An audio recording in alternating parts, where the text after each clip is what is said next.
Question number 1, समतल दर्पण में बनने वाली प्रतिबिंब कैसी होती है।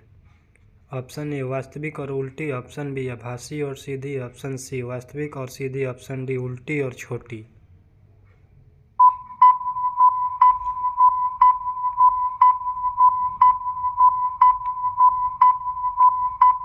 ऑप्शन बी आभासी और सीधी। क्वेश्चन नंबर 2, यदि आप दर्पण से 1 मीटर दूर खड़े हैं तो प्रतिबिंब की दूरी क्या होगी। Option A 1 metre, option B 2 metre, option C 3 metre, option D 0.5 metre.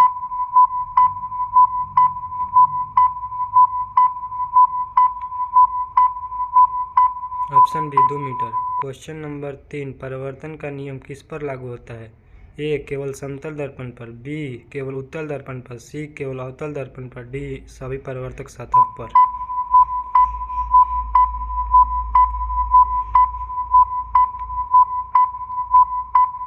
Option D सभी परावर्तक सतह। 4, परावर्तन के नियम के अनुसार आपतन कोण बराबर। ए 90 डिग्री, बी 45 डिग्री, सी परावर्तन कोण, डी फोकस कोण।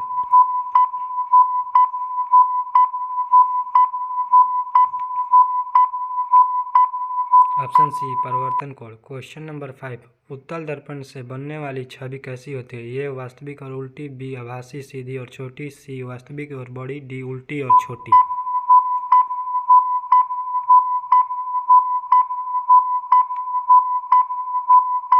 ऑप्शन बी आभासी सीधी और छोटी। क्वेश्चन नंबर 6, अवतल दर्पण का प्रयोग कहाँ किया जाता है। ए सेविंग दर्पण में, बी वाहन के पीछे देखने के लिए, सी सजावट में, डी सड़क सुरक्षा दर्पण में।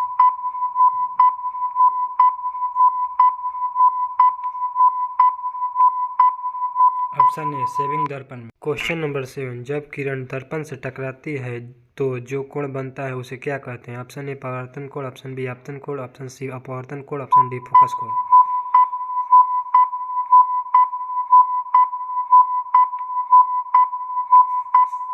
ऑप्शन बी आपतन कोण। क्वेश्चन नंबर 8, दर्पण का वह बिंदु जिससे परावर्तित किरण गुजरती है या प्रतीत होती है।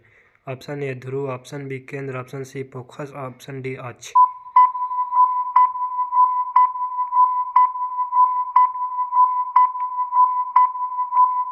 Option C focus. Question number 9, अवतल दर्पण का फोकस कहाँ होता है। ऑप्शन ए दर्पण के पीछे, ऑप्शन बी दर्पण के सामने, ऑप्शन सी फोकस नहीं होता है, ऑप्शन डी दर्पण के अंदर।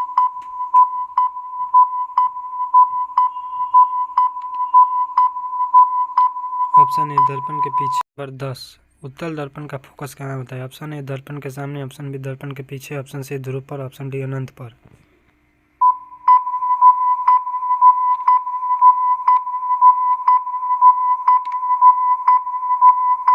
ऑप्शन बी दर्पण के पीछे। क्वेश्चन नंबर 11, फोकस लंबाई किसकी आधी होती है। ऑप्शन ए वक्रता त्रिज्या, ऑप्शन बी आपतन कोण, ऑप्शन सी परावर्तन कोण, ऑप्शन डी वस्तु की दूरी।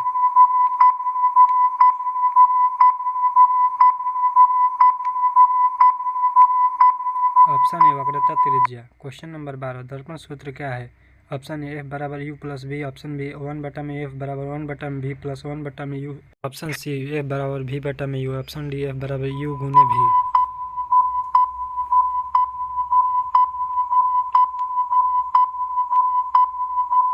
Option B.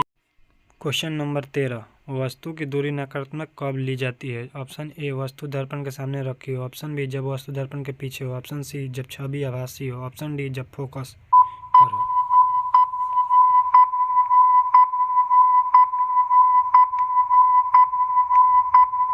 ऑप्शन ए जब वस्तु दर्पण के सामने रखी हो। क्वेश्चन नंबर 14, जब वस्तु फोकस और ध्रुव के बीच रखी जाती है तो छवि कैसी बनती है।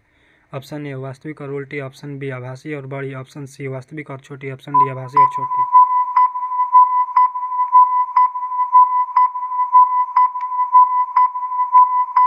ऑप्शन ए वास्तविक और उल्टी। क्वेश्चन नंबर 15, प्रकाश की किरणें किस दिशा में चलती है। ऑप्शन ए वक्रता में, ऑप्शन सी सीधी रेखा में, ऑप्शन डी गोलाकार मार्ग में, ऑप्शन डी अनियमित रूप से।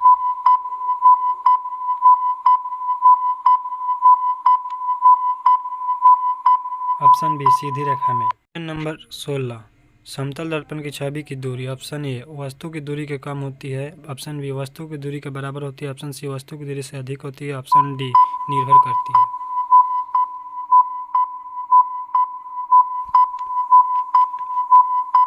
ऑप्शन बी वस्तु की दूरी के बराबर होती है। क्वेश्चन नंबर 17, यदि वस्तु के दर्पण के पास लाया जाए तो प्रतिबिंब ए दूर हो जाता है, बी पास आता है, सी गायब हो जाता है, डी उल्टा हो जाता है।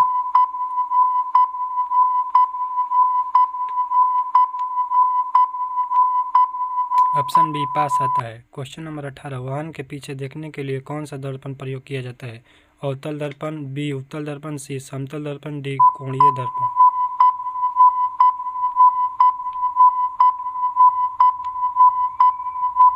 ऑप्शन बी उत्तल दर्पण। क्वेश्चन नंबर 19, परिवर्तन के कितने प्रकार होते हैं? Option A 1, option B 2, option C 3, option D 4।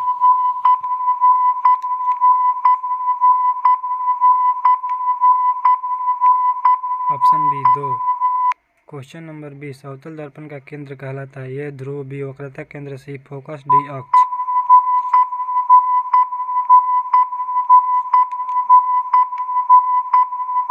Option B वक्रता केंद्र।